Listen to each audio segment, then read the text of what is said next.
Hello, guys. This is Prince Gabriel Okocha from Trispark Academy. So, today I'm going to be talking to you on 7 mistakes I think you should avoid when you are getting started as an arbitrage blogger. You know very well that arbitrage blogging has actually come to stay. Like, it has become the talk of the town among bloggers because that is where the oil money is.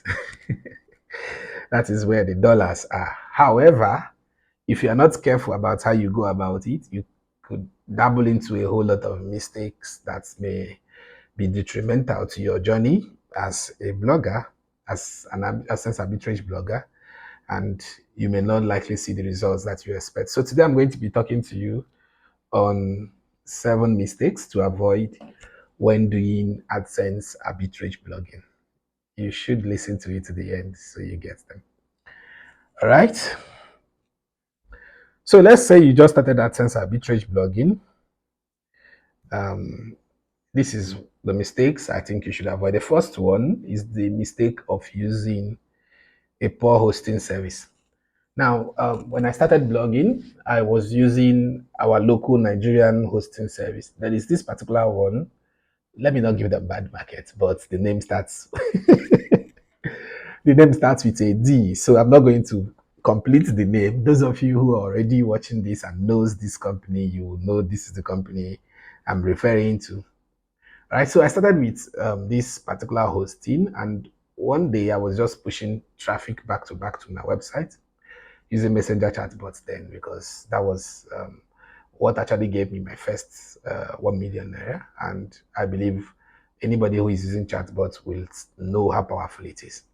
So I was sending traffic and I wasn't really getting what I wanted because the money that I was spending then was quite a lot. So I expected that the results that will be coming from that traffic would really be a whole lot for me. So I think that was around, is it by 12 or 10 a.m. in the morning? I checked, and when I checked my account, I wasn't seeing any traffic there. Like there was no traffic at all, like zero traffic. This was unusual because by that time, the traffic would have supposed to have crossed beyond that level.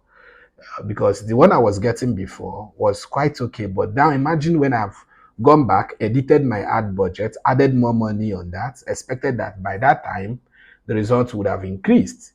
And by then, instead of increasing, the results actually reduced. Like it was crazy, you know. So I then visited my website to find out what was actually going on, only to discover that my site was offline. Like the site was not opening, was not going through. So what really happened was that the spike in the traffic caused that website to go down because the web hosting company, their server couldn't hold it.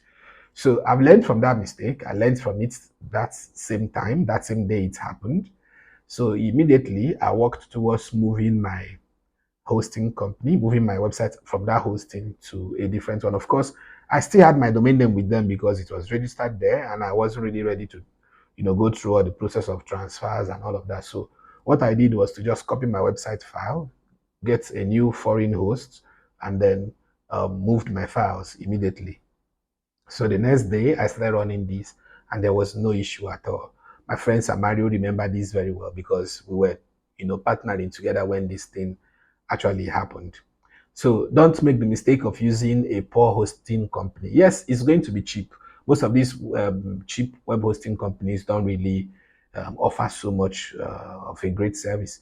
Like recently again, similar thing happened with one of our websites. In fact, with our main website, which is the Trispark Academy, we published a course on Google AdSense arbitrage and made it free. So we had a spike in traffic. Like it was crazy. So many people were struggling to get in because it was a free course. I think you should actually check that course out if you are listening to me now and have never seen it for the first time. So it affected the site too. So I had to also migrate it, even though we're using a foreign host, a good one at that. We still had to go back, migrate it from that particular website to Cloudways. So I'm not doing an advert for Cloudways, but I think their services are good. And if you're watching this video and you want to go with them, maybe what I'll do is to drop a link, maybe a kind of our referral link in the TreeSpark Academy so that you can always use it. Maybe I'll drop it in the description. So don't use a poor hosting company. Go with something nice. Go with a company that is reliable, that can really hold as much traffic as you'll be sending to your site. Then the second thing you should avoid is getting traffic from only one source. Now, that is really no big deal about getting traffic from one source. It's not like if you are getting traffic from one source, Google will clamp down on you and burn down your website or ban your account. No, that's not it. But most of the reviews you get, most of the decisions on your AdSense account, whether decisions to give you ad limits or decision to suspend you or decision to ban your account, are not really done by human beings. Please pay attention to this one. Most of these decisions are not really done by human beings. These decisions are done by robots. And so sometimes if you are consistently getting traffic from one source, those robots, being robots that are not all knowing, will kind of feel like there is something wrong. How can a website exist and all of its traffic are coming from one source? Do you understand? So it triggers the system, it triggers this bot to place your account on ad limit prior to when a human staff will review it and then maybe remove it from the limit, or prior to when a human staff will review it if it has been banned and you appealed, before they can decide to restore the account in few cases. Now, it will be better if you have a mixture of traffic. You may not even have up to three, but maybe one or two. As your traffic is coming from Facebook, let some be coming from Google. All right, Google search result pages. And if your site is not really ranking so well on Google search result pages, you can be running small ads through Google ads, just little amount of money daily through Google ads to balance your traffic. Or you can be using direct traffic for those, especially those in my private mentorship group, who already know how to get direct traffic to their website using different methods and strategies. You can combine that with your traffic that is coming through Facebook, or your traffic that is coming through Google Ads, or your traffic that is coming through every other source that you are getting your traffic from. So don't make the mistake of relying 100% on only one traffic source. 90-10 is okay. 50-50 is okay. You understand? That is mixing your traffic with other sources. 70-30 is okay. 80-20 is okay. But 100 and 0, not okay at all. Okay? So don't make that mistake. Then number 3 mistake that I see many arbitrage bloggers make, especially the young ones, especially those who just got into it, is giving up before their CPC rises. Let me tell you one secret that maybe no mentor will tell you, or maybe no real blogger will tell you. Just few will tell you this. Let me tell you this. It doesn't really matter your traffic source. Your CPC will definitely rise after some time. Your CPC will definitely rise. It may take very long time for it to happen, but it will definitely rise as long as you are consistent. So do not just make the mistake of quitting after a couple of days of running ads, or a couple of days of doing whatever you do on your site and you do not see the results. Don't give up. Don't feel like your CPC is not going to work. It's not going to come up again. It will, but sometimes it takes very long time, depending on your traffic source and the strategies you are using. There are sources and traffic strategies that can help you boost it within 3 to 5 days. And I've explained this. We have some tutorials on that on TreeSpark Academy website, which you can actually check out, especially the courses that are on AdSense CPC domination, volume 1, volume 2, volume 3. If you implement everything in each of these volumes, I guarantee you that your CPC will rise between the 3rd day and the 5th day. It will definitely rise. But if you implement it and it didn't rise, you can come back to me. I will definitely give you an idea of what to do. I'll take my time to go through your site, figure out what is the issue, suggest some solutions to you, which I am sure that if you apply them, it's going to work out fine. But then CPC usually takes 3 days to 5 days to 7 days, maximum of 10 days, depending on your niche. If you are in good niches like insurance, business, be rest assured that your CPC will come up between 3 days to 5 days. Now, if you are in if you are in niches like biography, entertainment, sports, it may take 7 to 10 days before your CPC will come up and stabilize. So your persistence, your ability not to give up within this period, that your CPC is still very low, will really help you a lot. So if you don't give up, you are going to see your CPC rise. It may not happen as fast as you are expecting, but it will definitely happen.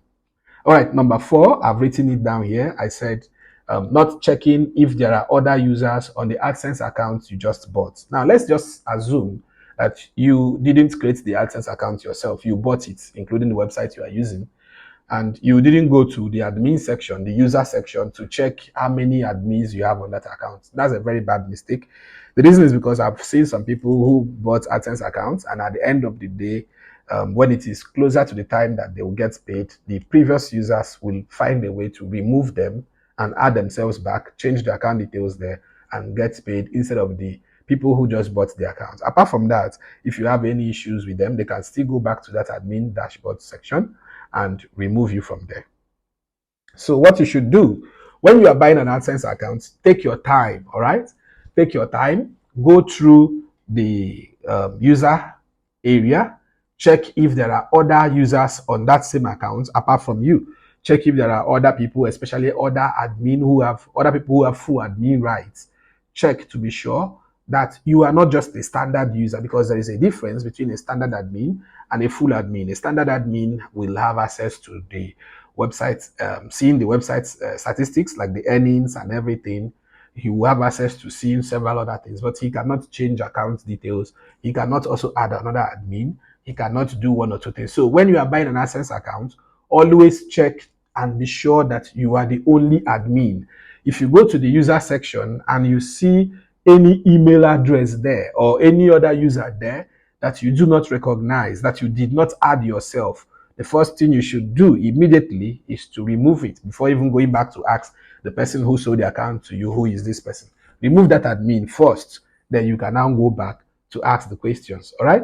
Don't make the mistake of leaving the account there if it is not yours. Leaving an admin on your site that you do not know anything about, or an admin on your account, your AdSense account, that you have no clue how they got there. If you didn't add them yourself, if they had already been there before, remove them to avoid hustling, and at the end of the month, somebody else will reap the benefit of your labor. Take my word for it. Always check it out. Okay, so number 5, yes, the 5th mistake I think you should avoid when you are doing AdSense arbitrage as a beginner, or even as somebody who has already been in the industry for some time, in the long game for some time, is to avoid getting traffic from adult websites. They are cheap, they are fast to get, very easy, very simple to get, but do not get them. The reason is because Google have zero tolerance for adult websites. When I mean adult websites, I mean porn websites.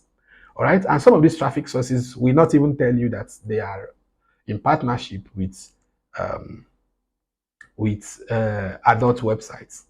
All right. They may not tell you. You just go on your own and start um, buying traffic, getting traffic, getting clicks without knowing where this traffic is coming from. So avoid it. Avoid getting traffic from adult websites. Avoid it. Even as a blogger, what are you doing on adult websites? Talk more of getting traffic from there. And if you discover that, if you check your analytics and discover that the traffic you are buying is coming mostly from adult websites, maybe you're in partnership with an ad company like, let's say, Propeller, or ad company like Ever Ads or anyone, and you discover by any means that your traffic is coming from adult websites, go back to your ad, pause it, contact your account manager or their support, let them know what you are experiencing and the possible ways to stop it, because AdSense arbitrage does not need adult traffic to thrive. Yes, you need cheap traffic. Yes, you need easy to get traffic, but it's not adult traffic. All right. Number 6, this one is very important because I see it happening mostly in Nigeria here, because I'm in Nigeria. I'm a Nigerian and I'm living in Nigeria too. Now, one of the mistakes I also see people making is dismissing other people's results because they haven't experienced the same. Don't do that. Don't do that. That's one of the things that envy can do. Is it envy or skepticism? So don't just say because you've not experienced those level of results that every other person experiencing it is either lying, using Photoshop, or doing one thing or the other. Of course, there are people who are crooks, liars, people who use Photoshop, who use what do you call the other one? What do you call the other one? There are people who use several tools. There are tools people use to make their dashboard look like it has money in it. It's just by editing it. There is a way they do it. I've forgotten the name. I would have mentioned it. So don't do that. Okay? Don't do that. All right? There are people who do all of those things, but don't just generalize everybody who is getting results as doing the same. Okay? Instead of that, just go back on your own, make your research on how those things are done, and you'll be able to do the same. All right? Then lastly is the mistake of not having a good mentor. This, I cannot overemphasize it enough. That's because this particular thing was one of the things that limited me as a blogger when I was beginning. All right? There is really no big deal in being a lone ranger. Don't just raise your shoulder up like this and say, I'm a lone ranger. I don't need somebody by my side to guide me. I don't need anybody by my side to show me this or show me that. That's one of the things that bring prideful people down, proud people, bring them down. All right. So instead of just being a lone ranger on your own, look for somebody you can always learn from. Look for somebody you can have on your side that every time you can, you know, pick up your phone, give them a call, and they'll be able to answer. Somebody that you can reach to at any point in time, and he will be there to say, okay, do this, do this. And when you do it, you see results. Of course, having a mentor is not just getting anybody, because there are people who, who parade themselves as mentors who are actually tormentors. They won't have your time. You can call them from morning till night. They will not pick up, they will not respond, they will not reply your messages. They can take up to 1 week just to read your message, and when they do, to respond again will take another 1 week. So in 2 weeks, you've not been able to get the solution to your problem.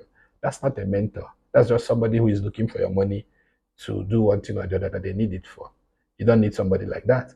So, but do not let the activities of such people or the actions of such people make you feel like there are no more good mentors around. Look for somebody whom you can easily reach, whom you can be in communication with, who will have your time, who will also have your success at their own heart. All right? And when you find somebody like that, you hold them strongly and continuously learn from them. So these are the 7 mistakes I think you should watch out for if you are starting your blogging as an arbitrage blogger. And aside from that, I think there is one little one I need to add to that.